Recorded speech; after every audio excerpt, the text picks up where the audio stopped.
हरिओम। स्वागत है आप सभी का आज की इस कक्षा में। जैसा कि आप सभी लोग जानते हैं, हम मुद्रा राक्षसम का अध्ययन कर रहे हैं। अभी यह प्रथम अंक चल रहा है।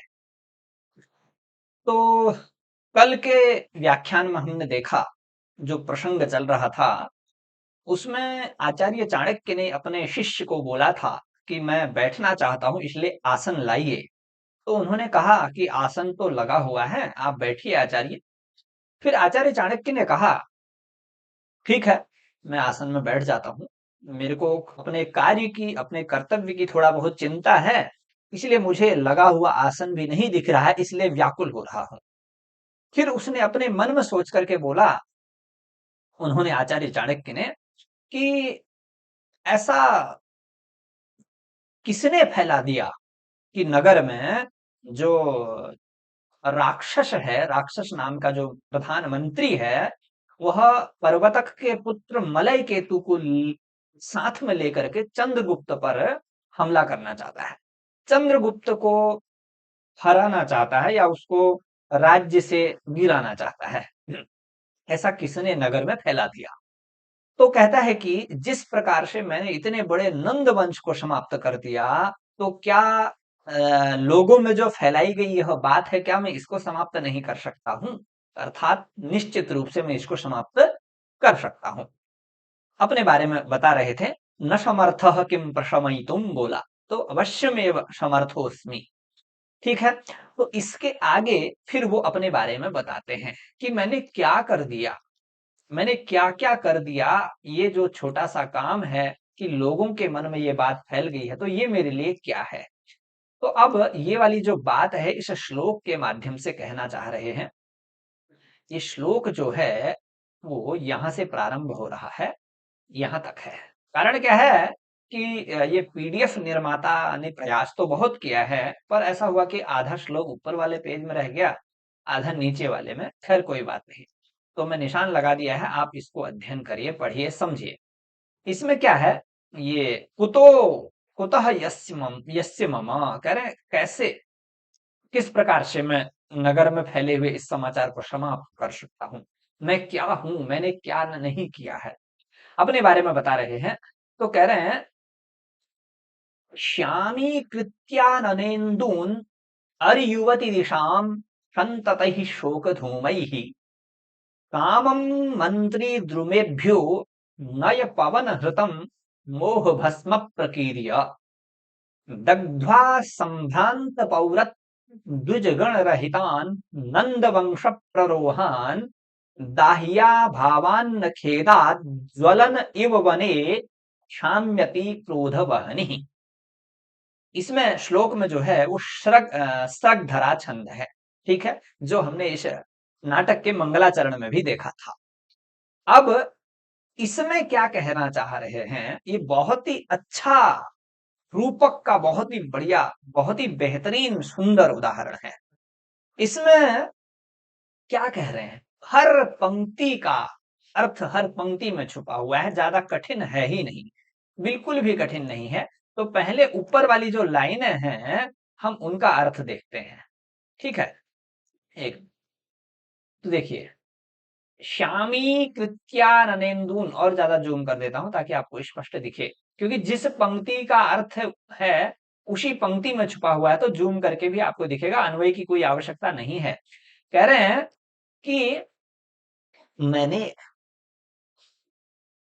संततहि शोक धूमहि, मुख्य बात इसमें है क्रोध वहनी की बात हो रही है, कि मेरी क्रोध वहनी ने क्या किया, मेरा ये जब क्रोध जगा, उस क्रोध ने क्या किया। मुख्य पद इसका जो है मैं आपको पहले ही बता दूं, ये कह रहे हैं कि क्रोध वहनी ही वने शाम्यति खेदात न दाह्या भावात। कह रहे हैं मेरी जो क्रोध रूपी अग्नि जल गई थी, वो शांत हो गई है। पर शांत कैसे हो गई है, उसका कारण भी बता दिया है परिसंख्या के माध्यम से। कह रहे हैं अब जलाने के लिए कुछ बचा नहीं था, इसीलिए शांत हो गई थी। ये नहीं कि मेरा क्रोध शांत हो गया था, ये नहीं कि मेरा क्रोध मेरे परिश्रम के कारण कम पड़ गया था, ऐसी बात नहीं है। जलाने के लिए कुछ था ही नहीं, इसीलिए कह रहे दाह्या भावात न खेदात ज्वलन इव वने क्रोध वहनी शाम्यति। ठीक है, तो ज्वलन इव माने जलती हुई के समान। इस प्रकार से जलती हुई के समान, जला देने वाले पदार्थ के समान जो मेरी क्रोध रूपी अग्नि है, मेरा क्रोध ही जो अग्नि है, वो समाप्त इसलिए हो गया था क्योंकि सब कुछ जल गया था मेरी क्रोध की अग्नि में आकर के। ठीक है, जैसे अग्नि में कुछ आता है सूखा, जलने योग्य तो सब भस्म हो जाता है। तो वो क्या क्या जला, किस प्रकार से जला, वो देखिए पहली पंक्ति का अर्थ है। कह रहे हैं कि श्यामी कृत्य, किसी चीज को श्यामी कर दिया। श्यामी मतलब काला करके, इसको कर दिया आननेन्दून, आनन इंदून, इंदुम, इंदून, हाँ बहुवचन का प्रयोग किया है। अर्थात आनन मतलब मुख होता है, इंदु का मतलब होता है चंद्रमा, यानी कि मुख रूपी चंद्रमा को काला करके। अब मुख रूपी चंद्रमा किसका है भैया? अरि युवती दिशाम, अरि शत्रुओं की पत्नी रूपी दिशाओं को, दिशाओं का षष्ठी विभक्ति बहुवचन है, दिक दिशो दिशा, तो दिशाम कह रहे हैं शत्रुओं की पत्नी रूपी दिशा के मुख रूपी चंद्रमा को काला करके। सीधी सी बात यह है, किससे? शोक धूमई ही, शोक रूपी धूम के द्वारा। कितना हर जगह रूपक मिलेगा, शोक रूपी धूम, मुख रूपी चंद्रमा, शत्रुओं की पत्नी रूपी दिशाएं। अब दो तरह से आप अर्थ ले लीजिएगा यहां पर। जैसे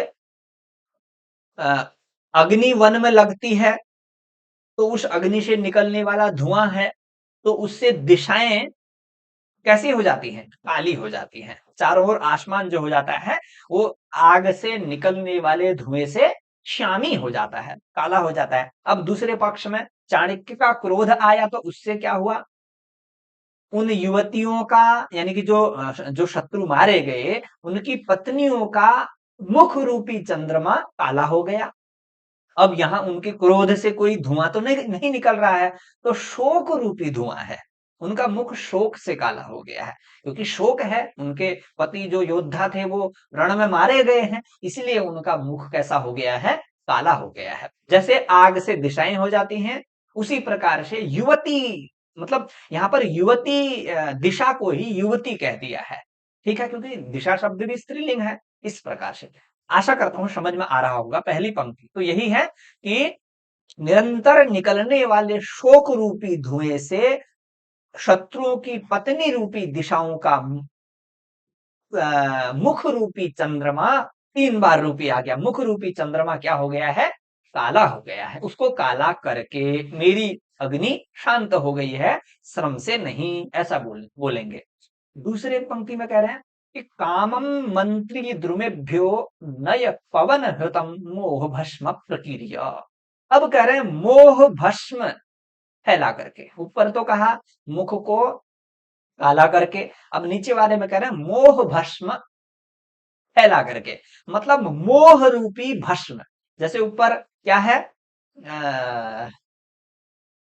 शोक रूपी धुआं था ना, उसी प्रकार से यहां मोह रूपी भस्म है।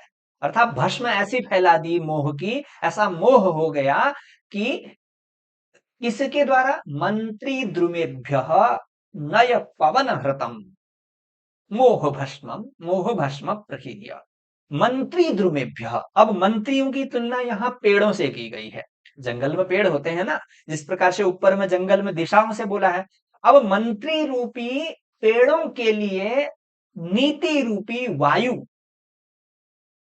से युक्त मोह रूपी भस्म को फैला करके। ठीक है, नीति देखिए, नय का मतलब होता है नीति, पवन का मतलब होता है वायु। नय पवन हृतम, नीति, नय पवन हृतम का इन्होंने नीचे दिया है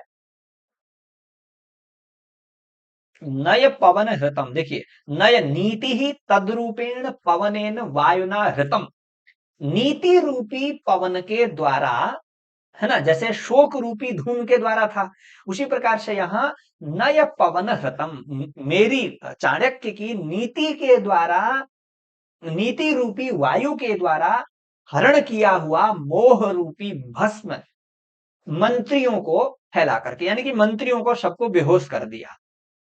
अग्नि जब वन में जलती है तो वो भी वायु जब फैलती है तो वो वायु से क्या हो जाता है, जो मंत्री पेड़ों से निकलने वाली जो भस्म है, क्योंकि पेड़ जल गए, केवल राख ही राख बच गई है, तो केवल अब वायु उन पेड़ों से निकलने वाली राख को फैला दे रही है।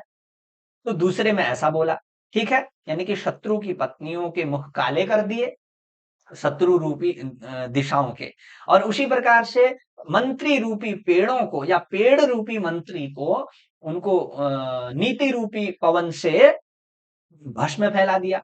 तीसरी पंक्ति में तीसरा रूपक देखिए, कह रहे हैं कि दग्ध्वा संभ्रांत पौर द्विज गण रहितान नंद वंश प्ररोहान।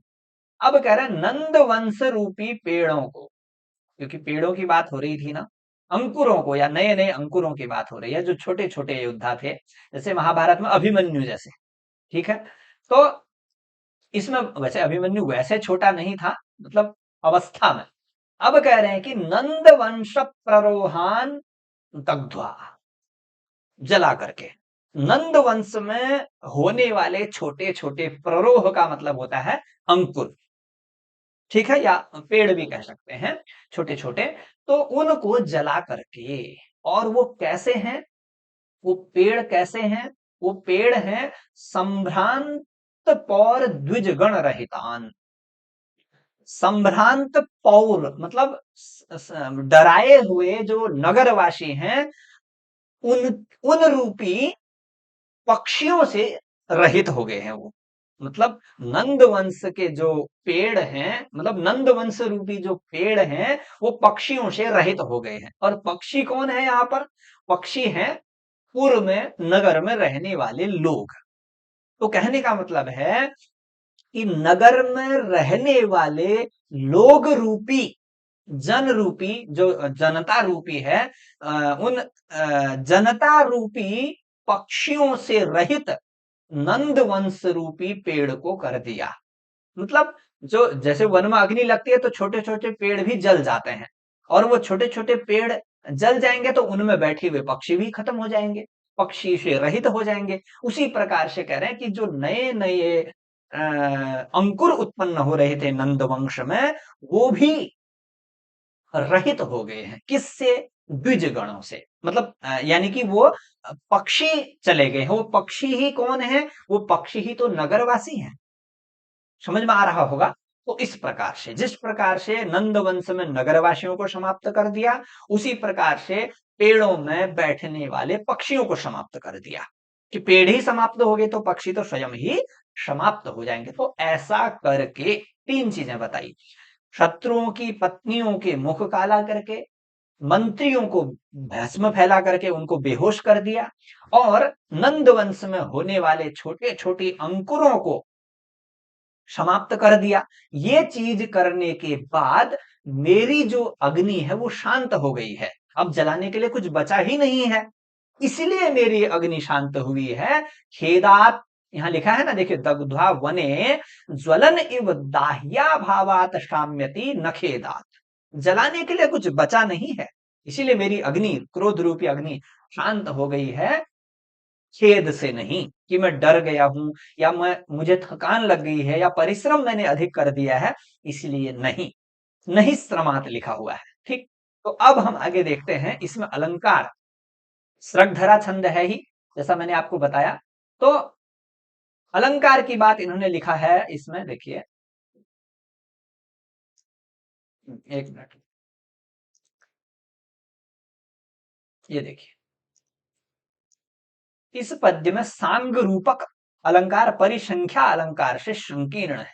परिसंख्या अलंकार जहां वहां चार प्रकार का होता है, उसमें किंचित पृष्ठम अपुष्टम वाप इस प्रकार से है, मतलब कहीं प्रश्न होता है तो प्रतीयमान के द्वारा उसका व्यवच्छेद हो जाता है, कहीं प्रश्न होता है तो वाच्य के द्वारा व्यवच्छेद हो जाता है। उसी प्रकार से प्रश्न जब नहीं होता उस पंक्ति में प्रश्न तो कुछ नहीं होता है, पर वाच्य या प्रतीयमान से उसका व्यवच्छेद किया जाता है। तो यहां पर वाच्य के द्वारा ही उसका व्यवच्छेद किया गया है कि मेरी अग्नि शांत हो गई है, जलाने के लिए कुछ नहीं है, इसलिए, न कि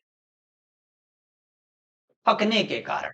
जैसे वहां पर बोला भक्तिर भवे न विभवे, और व्यसनम शास्त्रे न युवती काम शास्त्रे, ऐसे करके, मतलब भक्ति भव में होना चाहिए, भगवान शंकर में होनी चाहिए, न कि धन में। व्यसन शास्त्रों में होना चाहिए, न कि युवतियों के काम शास्त्र में। उसी प्रकार से बोला है कि मेरी अग्नि शांत हो गई है, जलाने के लिए कुछ नहीं था, इसीलिए सब खत्म हो गया था, इसलिए, न कि थकने के कारण। तो ये परिसंख्या तो इसमें संकीर्ण हो चुकी है, और रूपक जो जिन जिन जगहों पर रूपक है वो हम देख ही रहे हैं, देख चुके हैं। ठीक है, तो बहुत ही अच्छा श्लोक है ये, पढ़ने के लिए, समझने के लिए, तो इसको आप लोग समझिएगा। तो इसमें श्रगधरा छंद है, मैंने आपको बता ही दिया है। ठीक है, तो इस वीडियो को अभी इतना ही रखते हैं, क्योंकि ये श्लोक बड़ा बड़ा था, तो इसमें फिर ज्यादा लंबा वीडियो हो जाएगा। अग्रिम कक्षा में हम 12वें श्लोक से पढ़ेंगे। ठीक है, तो जुड़े रहने के लिए आप सभी का धन्यवाद। नमो नमः।